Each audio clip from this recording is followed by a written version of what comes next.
Why was Eren's father secretly a Titan? So what's up guys, Foxen here. The latest Attack on Titan episode has everyone questioning Eren's father, Grisha. According to Royal Reiss, Dr. Jaeger suddenly appeared one day, kicked the crap out of Frieda, and then pancaked his whole family. Sometime after this wipeout, young Eren turned into a Titan and munched on his poor father, thereby getting Grisha's Titan abilities. However, what is the truth of Grisha?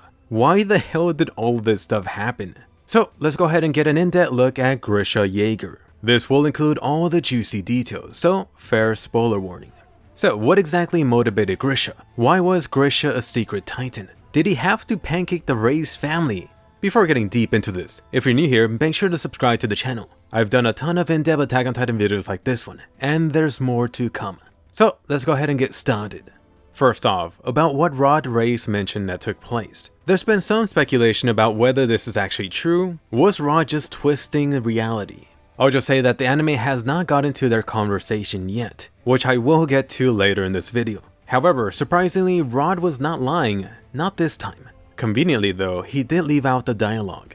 Before getting into the juicy details of that conversation, let's start at the beginning, at least for the Attack on Titan anime. Back in Attack on Titan Season 1, Episode 1, you met Grisha briefly at their home. Grisha noticed how interested young Jaeger was in the outside world. This is where Grisha brought up his basement. Looks like it was time to show Eren his kinky stash hidden away in a basement. Except he would do it when he got back. 2 seasons later, as you know now, that never actually happened. Good old Grisha here mentioned that he was on his way towards the interior for a couple of days. That's right, Grisha was going within Wall Sina. In other words, he was going to be very close to where Rod's family was located at. Next up, take a look at Attack on Titan Season 1 Episode 2. You get to see Grisha rushing back while crying, desperately wishing that Carla, Eren, and Mikasa would be safe. Notice that at this point, the events of the recent episode already had happened. Grisha had already stolen the Reiss Titan and wiped out the rest of them, except for Ron. He's like a cockroach.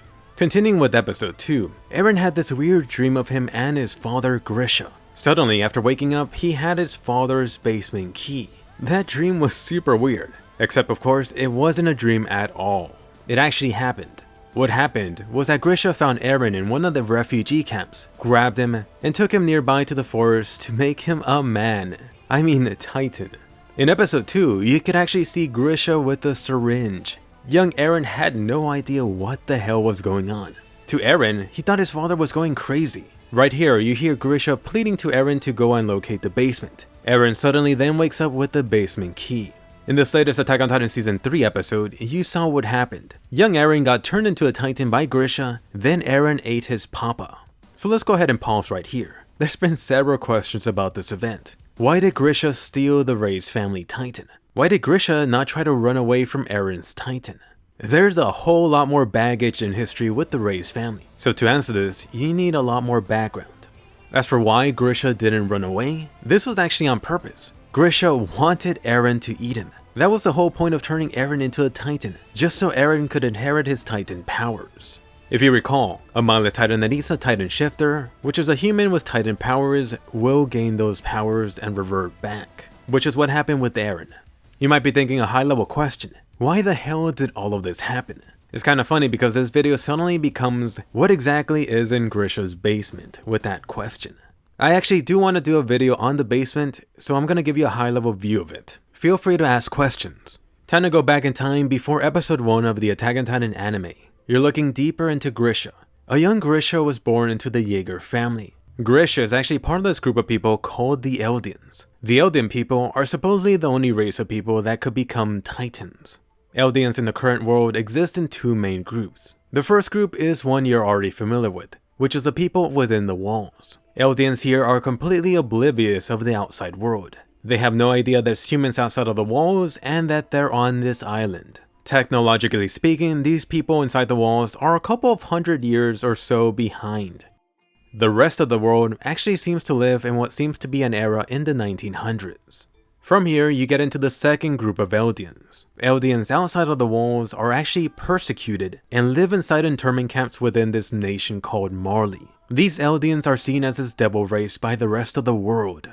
Let me go ahead and mention that there have been several accounts of history up until this point, so why the world is in this current state is questionable and not 100% clear. A good chunk of what's been told to us, the reader, actually comes from Marley propaganda talking about how bad the Eldians used to be. Anyway, as to where Grisha fits into all of this. One day, Grisha's sister got brutally killed by the Marley government. This only helped to fuel his hate against Marley. Remind you of anyone? Eventually, as Grisha grew up, he became involved with a secret Eldian rebel group within Marley. Their goal was to take back what they saw as theirs and to make the Eldian Empire great again. Within this group, Grisha eventually met Dina, who was of the Royal Blood family. Dina was actually part of the Royal Family branch that got left over on the mainland after the king fled with his people over to Paradise Island. The rest of the Eldians that stayed behind were persecuted, hence they felt deeply betrayed by their king. This right here is answering part of the reason why Grisha wasn't a fan of the Reiss family a decade later. So, Grisha and Dina eventually got married and had a kid. This gave birth to Zeke Jaeger. Later on, Grisha heard about this Titan warrior program within Marley. This involved Marley enlisting young Eldian kids to take on Titan powers. Eventually, this would be used to launch an attack on Paradise Island. In other words, what Reiner, Annie, and Bert did.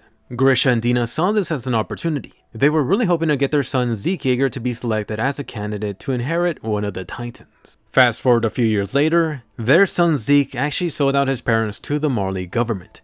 Grisha, his wife Dina, and the rest of the Eldians were sentenced to live on Paradise Island for the rest of time as mindless Titans. However, just as Grisha was going to get killed, Eren Kruger appeared. He went ahead and wrecked the Marley soldiers that were stationed on the island. Eren Kruger at the time was secretly the holder of the Attack Titan. You may know him as the Rogue Titan, which is basically the Titan that Eren has been using since Season 1.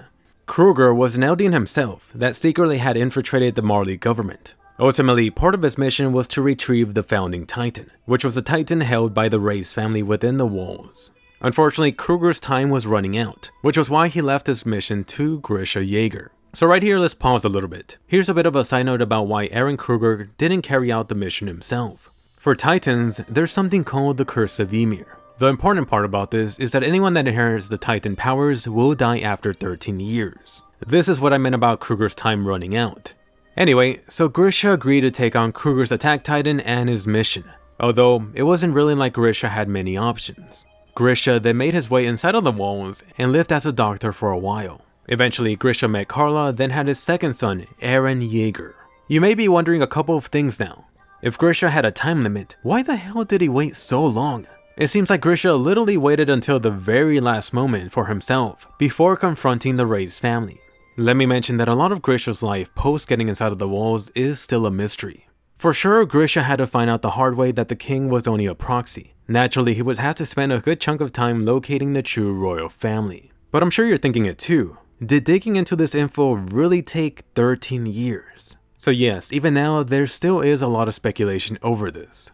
Anyway, now you're back to the first episode of Attack on Titan. You heard about how Grisha was going to go into Walsina to do some checkups, or so he claimed. Let me say that I actually do think this was the case, since I kinda doubt Grisha was going into Walsina to confront the Reiss family. However, in episode 1, you saw the Colossal Titan and the warriors launch their attack on the walls. After hearing about this, I'm sure Grisha knew all about what was taking place, so whatever timeline he had for himself just got moved up. This was when Grisha rushed over to the Reiss family and confronted them. You saw part of this in the Season 3 anime, however, there was no dialogue. Let me go ahead and fill in some of the gaps. When Dr. Jaeger found the Reiss family in their Crystal Cave hideout, Grisha revealed himself to be an Eldian himself that came from outside of the walls. Grisha desperately pleading, asking Reiss and Frieda to wipe out all Titans. However, due to the king's will, which was connected to the Founding Titan within Frieda, nothing was done. This right here might have pushed the desperate Grisha over the edge. He was either going to convince him by force or just take the damn thing for himself. Keep in mind that Grisha already didn't have positive feelings towards the Reiss family, which may have been part of why he killed off the rest of them. It could have also been Grisha in some type of rogue mode, you know, as you've seen something similar from Eren'S Titan. Anyway, eventually Grisha found young Eren, took him to the woods, made his ass into a Titan, and sacrificed himself for Eren to gain his Titan abilities. At this point, notice that Grisha had two Titans within him. The Attack Titan, also known as that Rogue Titan you're familiar with, and the Founding Titan that he stole from the Reiss family. Also notice that before Grisha got munched on, he gave Eren the mission to go to the basement along with the basement key. Right here, there's a couple of things you might be wondering. Why didn't Grisha just do it himself? Lazy bastard. Or why the hell did Grisha not give Eren more of an explanation, or at least some notes before logging off this cruel world? Also, why did Eren not remember any of this? For the first question, this has to do with the curse of Ymir I mentioned earlier. It's likely that Grisha was at the end of his time. Although, there are some questionable parts about this whole thing. If Grisha really was on his final year, couldn't he have waited maybe another day, to write some stuff down in person? Or how about just one more hour? Grisha also didn't look like he had rapidly aged like other past holders on their final year. Something here seems fishy. If you're curious, I actually have touched on this on a video discussing the curse of Ymir and its validity that you could check out.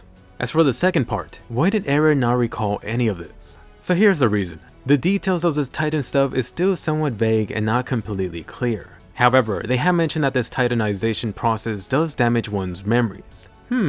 Pretty convenient. So back to the early questions of the video. Why was Grisha secretly a Titan? And why did Grisha kill off the Reiss family? It turns out that Grisha always had this resentment towards the royal family on Paradise Island. Over a decade ago, Grisha was actually given this Titan and secret mission from Eren Kruger. After locating the Reiss family, Grisha actually pleaded to them, however they still wouldn't act. This is why Grisha had to get forceful. Perhaps Grisha killed them off due to his anger, or him losing control of his Titan, which would have been similar to what happened to Eren's Titan. So there you have it, hope you enjoyed the truth of Grisha Jaeger.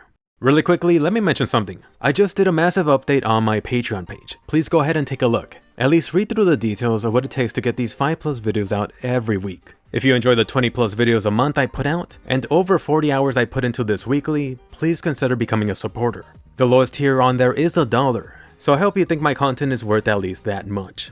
I will be adding a higher tier a little bit later. That'll involve me doing on-camera video. We'll see how that works out, since I have been on YouTube 8 years, but it's been like 5 years since I last been on camera. By the way, supporters do get access to the Discord server. But anyway, let me hear from you now. Question of the day. What do you think about Grisha Jaeger now? I've actually seen a lot of hate coming out for what Grisha did, or the complete opposite, claiming that Rod is a big-ass liar. So what do you think? Was Grisha justified? Anyway, definitely give us a colossal thumbs up and subscribe. If you're new to the channel, I put out 5+ anime videos here every week. That includes a lot of Attack on Titan content. Be sure to also check out the link to my Patreon page. For Attack on Titan Season 3, my latest breakdown and changes video is out now. Go ahead and check that out, and I'll see you guys later.